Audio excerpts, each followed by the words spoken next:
How many famous people do you know that uses gratitude in life? How many famous people do you know who are so successful and practice gratitude on a daily basis? This holds the secret to many of those. So Oprah is one of them. Gandhi, Mother Teresa, Martin Luther King, the Dalai Lama, Leonardo da Vinci, Shakespeare, Lincoln, Newton, Einstein. All these people use gratitude. Okay? There's so many incredible stories behind all of these people that know the science behind gratitude. It's a science, right? It's the whole universal law. What comes around goes around. The more you give, the more you're going to receive. So if you're grateful for something, you're going to receive greatness in return. I want to say this little quote real quick because I'm reading The Magic today again.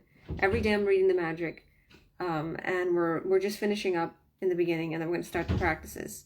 So to anybody out there who needs more of a focused mind on their success, on their wealth, their health, their marriage, their family, whatever it is that they're doing right now, they need more focus. They need more of a oomph, whatever you want to say it. They need more of that push. Hi, Eunice. God bless you. Then listen to this. Join me every week to hear me read The Magic for the next 29 days. So before I begin to read The Magic, I'm going to read a little quote that Oprah said. How amazing is Oprah? I love Oprah. God bless her. She is a billionaire. You know, she's just out there. She's helped so many people. She has an incredible story. And she's just came from, a family who didn't have too much. And she had dreams as a child. And even as a child, she said, I'm never going to be where my mother is. I'm always going to have. And she had that dream. And even I used to feel that way as a child. I grew up with 6 kids in our family. My mother had 6 girls. And I remember thinking that way. I'm not going to be like that. I'm going to have for my children. They're going to be able to have and wear whatever they want. And, as a kid, you want the cool sneakers. You want the Nikes. You want the Jordans. You want the best of the best. You're looking at your friends, and you don't want Payless stuff. You don't want Walmart clothes. You don't want anything like that. Like, that's just as a kid, the cool things, right? Cool little things. I was really into wrestling. I wanted all these wrestling books. I wanted all these wrestling things. It was a pure tomboy. And I wanted the best of the best, but we could not have that all the time, right? And it's not that I was all superficial and all materialistic, but that's, I wanted that as a child. But at times we had to settle. At times for Walmart stuff. At times for Payless sneakers. I was like, I don't want this, Mom and Dad. But I wasn't going to say that. I was thankful. But there's times when we got those Filas, we got those Nikes, we got those Reeboks, and it was like, woo, I want to provide that for my children. And you know what? Guess what I do? And I'm grateful for that. And I always tell my children, I say, you don't know what I've been through as a kid. You got it lucky. You be grateful for what you got. And I teach them these morals, not to be spoiled. I don't spoil them, but I show them to earn and work for their things. But I say, you're living in a mansion, practically, to where I was living in. Look at your clothes, look at your shoes, look at your rooms. You have like a whole paradise downstairs. Like, they have their own little pad. Like, they have the whole basement to themselves. It's like a beautiful finished suite down there. And so, in other words, I teach my kids about gratitude and to have that vision, just like Oprah had as a kid, that she never wanted to live that life. And look where she is now. And I envision myself to be where that woman is. And I know I will get there. So the more she says, the more thankful I became, the more my bounty increased. That's because, for sure, what you focus on expands. When you focus on the goodness in life, you create more of it. And that's Oprah Winfrey. It's just one amazing, incredible celebrity that is just so wonderful. And I really look up to her, and I know one day I will meet her. So I'm going to begin to read, because I'm going to be going to drop something off to my friend. So it says here, this is in page 9, and we're just going to finish off these few little pages here before we get into the practices. maybe more than a few pages, but tomorrow we'll finish up. So it says, history is laden with famous figures who practice gratitude and whose achievements put them amongst the greatest human beings who ever lived.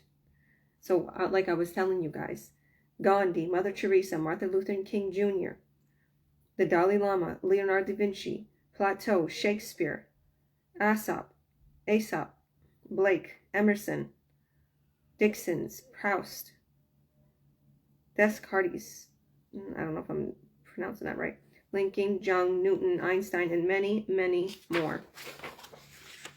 How about Jesus? Albert Einstein's scientific discoveries changed the way we see the universe. And when we ask about the monumental achievements, he spoke only of giving thanks to others. Albert Einstein is like the coolest guy ever. Okay? One of the most brilliant minds of all time thanked other people over 100 times a day for the work they've done. So, like, he gave credit to other people, but yet look how intelligent he was. When Isaac Newton was asked how he had achieved the scientific discoveries he made, he said that he stood on the shoulders of giants. Isaac Newton recently voted the greatest contributor to science and humankind, was also grateful to those men and women who lived before him. The scientists, philosophers, inventors, discoverers, and prophets who practiced gratitude reaped its results, and the most were aware of its inherent power. Yet still, gratitude's power is unknown to most people today. Because to experience the magic of gratitude in your life, you have to practice it. Hi. Somebody's coming in. So it says, my discovery. My story is a perfect example of what life is like when a person is ignorant of gratitude, and what happens when you make gratitude a part of your life. So this is actually very interesting. I remember this part. Hi, sweetheart. Hi. Aren't you supposed to be in bed? Okay, go back. Go back. I love you. Okay, you have to go. So it says, if I had been asked 6 years ago if I was grateful, I would have answered, yes, for sure I'm a grateful person. I say thank you when I receive a gift, when someone opens a door for me, or when a person does something for me, which I see people that don't even do that. Like sometimes I see people just are not even aware to say thank you, and it's just not that they weren't brought up like that. They're not brought up to say thank you. That's just not how their family brought them up. The truth is I was not grateful. I was not as grateful at all. I didn't know what being grateful really meant. And just saying the words thank you on the odd occasion certainly didn't make a person grateful. It didn't make her a grateful person, that's what she's saying. My life without gratitude was pretty challenging. I was in debt, and it was increasing a little bit more every month. I worked really hard, but my finances never improved. Sounds like so many people these days. How many people out there is just going through that 9 to 5 and feels like at a loss, paycheck to paycheck, and never really receiving what they truly want? And then they finally get their dream home, or they're building their dream home, and now they're in all this debt. Now it's even more worse. Now they're even more afraid, and they can't even they can't even renew their lease on their car, or they can't do anything. I've seen it happen so many times. Believe me, don't get yourself in that kind of debt. Invest in your businesses, invest in your future, invest in something where you're going to be getting a return on it. So whatever it is, there's that little saying, you know, you don't want to invest in things that depreciate. You know, you want to get you want to put your money into things that is going to bring you money in return, in other words. So it says, in trying to keep up with the mounting debt and obligation, I was living with a continuous undercurrent of stress. My relationship swung like a pendulum, from fair to disastrous, because I never seemed to have enough time for each other. Now, this is Rhonda Byrne speaking in here. While I was what would be termed healthy, I felt exhausted at the end of the day, and I always got my fair share of colds and the latest illnesses going around each season. I had moments of when I went out with friends or when I went on vacation, but then the reality of having to work harder to pay for those pleasures would sweep over me. Oh, how true that is. I remember taking my kids to Disneyland, and I was like in debt. My credit cards, it took me, yeah, it was horrible. So you don't want to, you know, you're living your life. There's this, I'm listening to the Audible, the Grant Cardone Audible. I was listening to Robert Kiyosaki, Rich Dad, Poor Dad, and now I'm listening to the Grant Cardone one again. And he talked about how it was just talking about how there's incredible people, and they started off with nothing and nowhere.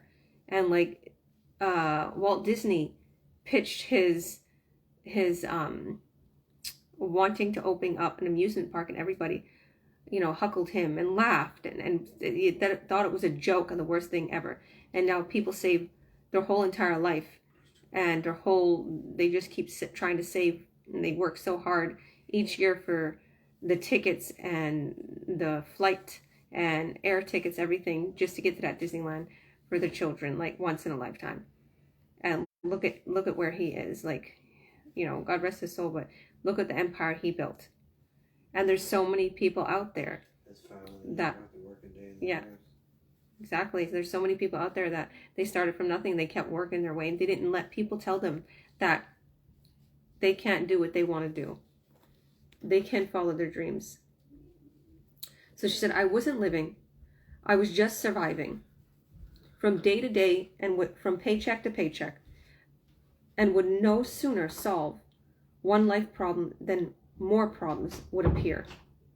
So you ever have that, you know, that issue, say for instance, you just paid off, you know, your car loan. All of a sudden something breaks on the car and now you got to pay that. Or a roof gets leaky, or a kid's birthday comes up, or something always comes up, something. So you're never really ahead of the game. You're still in that, you know, vicious cycle. But then something happened that would change everything in my life. From that day forward, I discovered a secret about life. And as a result of my discovery, one of the things I began to do was practice gratitude each day. As a result of this, everything in my life changed. And the more I practiced gratitude, the more miraculous the results. My life truly became magical. For the first time in my life, I became debt-free. And shortly after that, all the money I needed to do whatever, and shortly after that, I had all the money I needed to do whatever I wanted.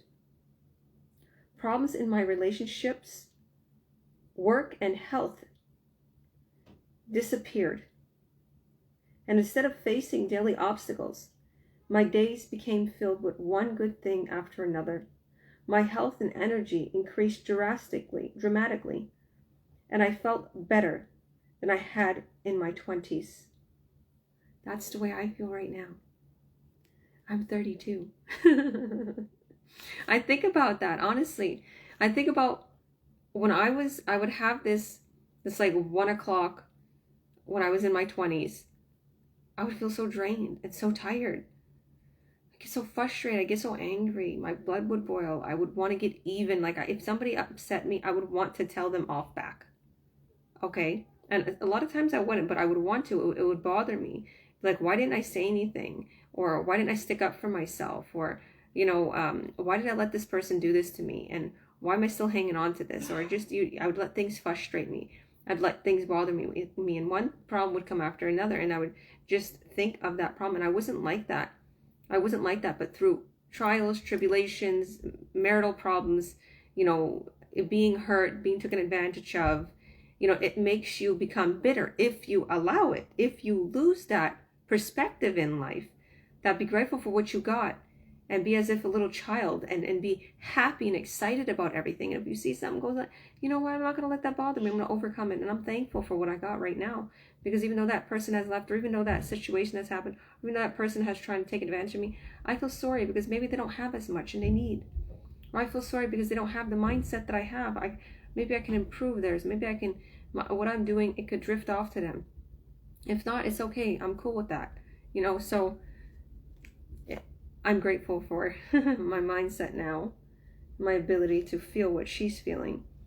So it says, my relationships became much more meaningful, and I enjoyed more good times with my family and friends in just a few months than I had in all the previous years. More than anything else, I felt happier than I thought it was possible to feel. Sky's at the door. Sky, come in, Sky. Come in, sweetheart. I think he locked the door on her. Okay. 1 second. I'm going to have to go open the door to Sky.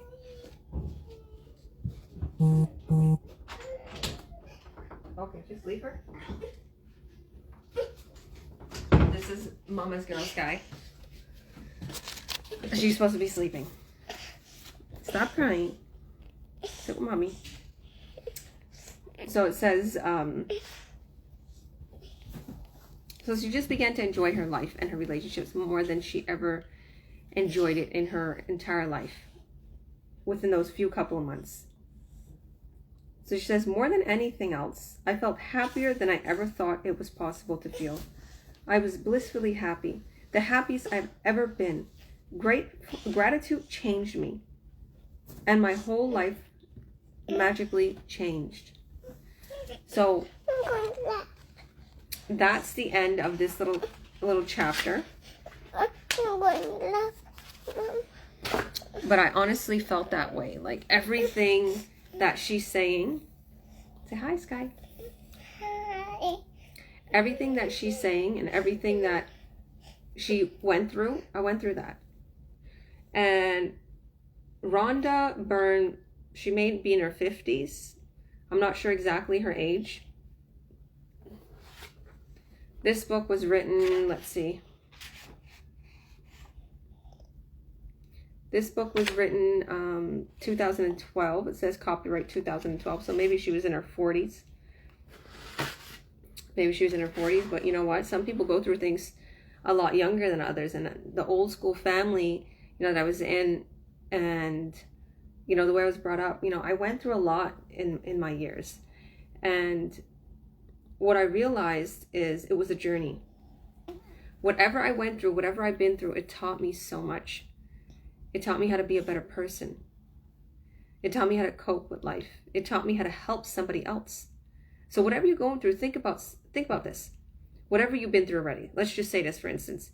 Have you ever been through a really, really rough relationship or marriage and now you know how to help your friend?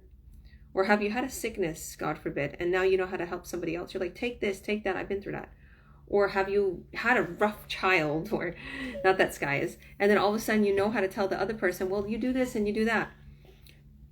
God works in mysterious ways, and we sometimes run into certain things in order to help other people. But I feel that we could avoid those things. And what we're talking about here is gratitude. And not just being grateful for something and that true goal, that desire, but also taking action towards it. I want to make this very clear, because everybody thinks, the magic is all about just gratitude, be grateful, hippies and just being grateful. No. It's also about taking action and following your goals and making steps towards whatever it is that you have your mind set on. Taking those steps, like every day I work on my business, every day I work at growing my empire, every day I work at branding myself, every day I work at getting myself out there on all social media platforms, advertising on all social media platforms, getting back to people, messaging people, answering inquiries, and even with my health, exercising, eating healthy, spending time with my children, listening to them, having that time set aside for them, whatever it is, going to my friends. Like I'm going to be going to my friend. It's late, but still I'm going to drop something off to her. And, like whatever it is that you have in your mind, use gratitude towards it. Stick on this journey with me. Stay on this journey, because this has changed my life since the last year and a half. This has really changed my life, and I'm very grateful. I've always been grateful for things, but I'm going to tell you now, when you know the power of gratitude, and you know that you can use it, and you can envision, you can be grateful, and you have faith, whatever it is that you want, you'll start to realize it. And you'll start to realize how, if you're religious or if you're Christian, you're going to start to realize how it coincides with the Bible a lot. It really does. It's crazy. And she'll continue to mention certain things as we read along. But God bless your day. We're going to go, so say bye, Sky. Your pretty little nails. Bye, everybody. God bless your day. I'll see you tomorrow around 7 p.m. We're going to continue to read this episode 3. Today, I'm going to put episode 3. I forgot to put it in there. But if you hit the hashtag, Reading the Magic with Georgia Williams, you can watch all of the episodes that I've been doing. So we're going to have a little series here. So God bless everybody. I'll see you guys tomorrow. Bye. Say bye.